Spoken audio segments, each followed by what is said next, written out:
साफ को सफाई की आवश्यकता नहीं है और अगर हम सफाई देने जाते हैं तो मतलब कहीं न कहीं उसमें दाग निकलता है। हुँ। तो हम तो इशारे में इतना ही कहेंगे कि उ उनकी अपनी अनुभूति और अपनी स्थिति को स्वयं समझते होंगे। हुँ।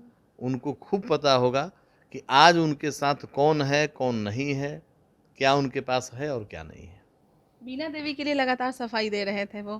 कह रहे थे वो काम कर रही है इसलिए यहाँ पे नहीं है, कुछ ज़रूरत है इसलिए यहाँ पर नहीं है। मतलब बीना देवी फाइनली है कि आप लोगों की पार्टी में होंगी। नहीं, निश्चित रूप से बीना सिंह जी हम लोगों के माननीय सांसद बीना सिंह जी अ, नई दिल्ली कार्यालय में भी आई हैं, पटना कार्यालय में भी आई हैं। हम लोग की उपस्थिति में भी आई हैं, अनुपस्थिति में भी आई हैं और बातें होती हैं। आपने देखा होगा कि महबूब अली कैसर जी माननीय सांसद जब बड़े साहब का हाजीपुर में जो हम लोग जन्मोत्सव मना रहे थे, तो वहाँ भी वो उसमें भी आए वो थे। आए थे। वहाँ भी आए थे। मंच उन्होंने साझा किया था। हुँ, हुँ। हाँ, एक तरफ देश के यशस्वी प्रधानमंत्री जी ने उनको इतना बड़ा सम्मान दिया। भारत सरकार के मंत्री और कैबिनेट में उन्होंने जगह दिया है। कोई सोचा नहीं चर्चाएँ था। हो रही है इसलिए हम निश्चित तौर पे चर्चाएँ हैं, हम लोगों को भी सुनने में आ रहा है किस तरीके की बातें हो रही हैं। अब बातें हो रही हैं। नमस्कार, बहुत स्वागत है आपका लाइव बिहार में। मैं आपके साथ रूपम।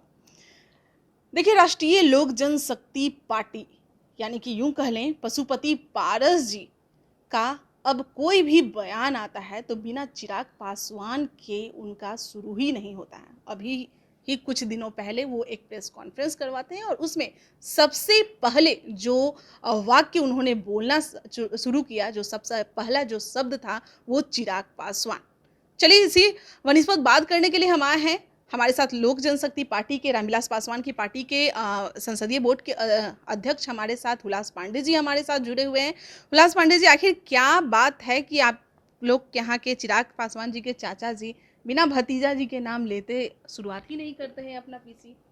नहीं, ये तो अच्छी बात है कि चाचा जी का आशीर्वाद है और हमारे राष्ट्रीय अध्यक्ष आदरणीय चिराग पासवान जी का अगर नाम लेके ही अगर कोई काम कर रहे हैं तो हम लोगों के लिए अच्छी बात है, ये तो गर्व की बात है। हमारे राष्ट्रीय अध्यक्ष आदरणीय चिराग पासवान जी ने बड़ा स्पष्ट किया, आप सबों ने देखा होगा कि जो एनडीए की बैठक हुई थी दिल्ली में, तो उन्होंने अपने अच्छे संस्कार का परिचय दिया। जैसे ही चाचा पर उनकी नज़र पड़ी, वो जाकर पैर छुए, आशीर्वाद लिए और चाचा ने उनको आशीर्वाद दिया। ये बात अलग है कि बाद में उसको राजनीति के चाचा दूसरे का गुण लगता से है इसीलिए मन भटक गया क्या कि उसके बाद से फिर सिर्फ चिराग पासवान मन थोड़ा बदल गया है? अब ये तो चाचा बड़े हैं और उनके बारे में राष्ट्रीय अध्यक्ष जी स्वयं कहते हैं कि वो हमारे चाचा थे, चाचा हैं और चाचा रहेंगे। हम्म। पार्टी को अलग करने का या तोड़ने का भी फैसला चाचा जी ने लिया था और एक करने का या किस रूप में रखना है ये फैसला वो घर के बड़े हैं और उन्हीं को लेना है। तो ये पारिवारिक विषय पर राष्ट्रीय अध्यक्ष जी ने बड़ा स्पष्ट रूप से आप मीडिया के सभी प्रतिनिधियों के सामने ये बातें रखी हैं। सर, एक बार ऐसा देखा गया था कि जब पशुपति पारस जी को उनकी लगता है कि उनका नैया डूब रहा है तो उस समय वो प्रधानमंत्री के पास गए थे और अपने पूरे सांसद जितने भी सांसद थे उनको वहाँ पर ले गए थे दिखाने के लिए कि भाई इतने सांसद हमारे पास हैं। और इस बार भी ऐसा देखा गया मीडिया के सामने पीसी प्रेस कॉन्फ्रेंस करवा रहे हैं, मीडिया के सामने अपने सांसद को लाए हैं, 2 सांसद को लाए हैं। देखिए हम लोग 3 लोग हैं और भी हैं लोग, लेकिन अपने काम से हैं। बीना देवी के लिए भी प्रश्न पूछा गया, बोले कि वो अपने काम से गई हुई है। तो ये दिखाने का क्या मतलब? क्या लग रहा है उनको विश्वास हो गया है कि मेरी नैया डूब रही है? अब ये तो उनका अपना अनुभूति वो स्वयं समझते होंगे। हुँ, साफ को सफाई की आवश्यकता नहीं होती है। हुँ, जो हम लोग जानते हैं कि साफ को सफाई की आवश्यकता नहीं है और अगर हम सफाई देने जाते हैं तो मतलब कहीं न कहीं उसमें दाग निकलता है। हुँ, तो हम तो इशारे में इतना ही कहेंगे कि उ उनकी अपनी अनुभूति और अपनी स्थिति को स्वयं समझते होंगे। हुँ। उनको खूब पता होगा कि आज उनके साथ कौन है, कौन नहीं है, क्या उनके पास है और क्या नहीं है। बीना देवी के लिए लगातार सफाई दे रहे थे वो। कह रहे थे वो काम कर रही है इसलिए यहाँ पे नहीं है, कुछ ज़रूरत है इसलिए यहाँ पर नहीं है। मतलब बीना देवी फाइनली है कि आप लोगों की पार्टी में होंगी। नहीं, निश्चित रूप से बीना सिंह जी हम लोगों के माननीय सांसद बीना सिंह जी अ, नई दिल्ली कार्यालय में भी आई हैं, पटना कार्यालय में भी आई हैं। हम लोग की उपस्थिति में भी आई हैं, अनुपस्थिति में भी आई हैं और बातें होती हैं। पार्टी के सांसद रह रही हैं, अभी भी वर्तमान सांसद हैं और वो राष्ट्रीय अध्यक्ष जी से आकर मिलती हैं, बेबाकी से मिलती हैं, अपनी बातों को रखती हैं। तो इसमें कहाँ संदेह है कि वो हमारे पास हैं और हमारे साथ हैं और नहीं है। इसमें संदेह एक का कोई और विषय नहीं सांसद है। महबूब अली जी भी आपके साथ है। महबूब अली जी हमारे नेता आदरणीय चिराग पासवान जी को आप लोगों को याद होगा कि पिछली बार जो ईद हुआ था, तो ईद में उन्होंने निमंत्रित किया था और निमंत्रण सिर्फ उन्होंने मौखिक ही नहीं, बड़े कायदे से उन्होंने निमंत्रण दिया था। बल देकर 2 बार 3 बार उन्होंने फ़ोन करके हमारे राष्ट्रीय अध्यक्ष जी को वादा किया कि नहीं, आपको आना ही पड़ेगा, हमारा पुराना आपसे संबंध है, पुराना रिश्ता है, आपको आना ही पड़ेगा सेवई खाने के लिए, ईद का त्यौहार है, आप आ जाइए। हमारे राष्ट्रीय अध्यक्ष जी वैसे भी हमारे वो दल के सांसद रहे, तो निश्चित तौर पे उन्होंने निमंत्रण दिया और वहाँ पे पहुँचे थे राष्ट्रीय अध्यक्ष, और काफ़ी बातें हुई थी और आज उनको भी याद होगा उन सब बातों को, और अभी भी संवाद तो होते ही रहते हैं। 2-3 दिन पहले जो पीसी हुआ था, पशुपति पारस जो प्रेस कॉन्फ्रेंस किए थे, उसमें भी यह देखा गया महबूब अली, हालाँकि वो आए, दिखाया गया कि भाई ये सांसद हमारे आए हुए हैं। लेकिन जैसे ही पीसी खत्म हुआ, चंदन सिंह पशुपति पारस जी के साथ में रहे, लेकिन महबूब अली तुरंत वहाँ से निकल गए।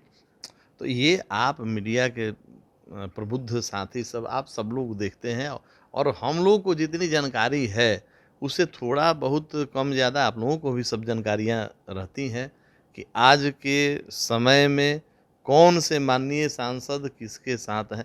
पीसी और पार्टी गठबंधन का अगर कोई भी बात होगा तो निश्चित रूप से माननीय सांसद वहाँ जाते हैं, अपनी बात। आपने देखा होगा कि महबूब अली कैसर जी माननीय सांसद जब बड़े साहब का हाजीपुर में जो हम लोग जन्मोत्सव मना रहे थे, तो वहाँ भी वो उसमें भी आए वो थे, आए थे।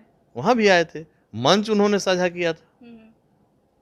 आकर उन्होंने मल्यार्पण, बल्कि पुष्पांजलि किए, मल्यार्पण, और इसके बाद आकर उन्होंने मंच भी साझा किया है, और आते रहते हैं, मिलते रहते हैं, बातें होती रहती हैं।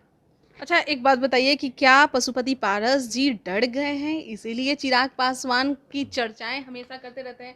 हालांकि चिराग पासवान तो नकार देते हैं उनके बारे में, लेकिन इनकी चर्चा बस चिराग पासवान से ये ही। उनका आशीर्वाद है हमारे राष्ट्रीय अध्यक्ष जी के लिए कि हमेशा उनकी चर्चा करते हैं। राजनीति में अगर आप किसी से लगाव रखिएगा तो चर्चा आपके मुंह से होते रहेगी, और हमको लगता है चाचा जी का आशीर्वाद है जो हमारे राष्ट्रीय अध्यक्ष आदरणीय चिराग पासवान जी का नाम होता है वो मतलब लेते सबसे रहते हैं। ज्यादा लगाव ये भतीजा से है। निश्चित निश्चित निश्चित, हम तो ऐसे ही रूप में देखेंगे, वो गार्जियन है, तो निश्चित रूप से आशीर्वाद के तौर पे उनके मुंह से हमेशा उनका नाम हाँ, निकलता एक रहा। एक और सवाल है। पशुपति पारस जी वहाँ पर लगातार यही कहते नजर आ रहे हैं कि हम एनडीए में हैं और शुरू से ही भरोसे के साथ एनडीए में काम कर रहे हैं, लेकिन चिराग पासवान अभी भी एनडीए का पार्ट विधिवत नहीं है।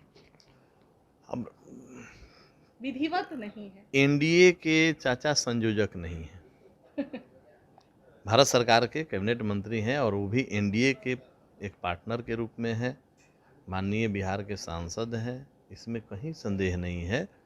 और एनडीए का कौन एलआई है, कौन एलआई नहीं है, ये बीजेपी के लोग और बीजेपी के जो बड़े नेता हैं, या बीजेपी का कोई भी इकाई का जो नेता है, नेतृत्व है, वो सभी जानते हैं।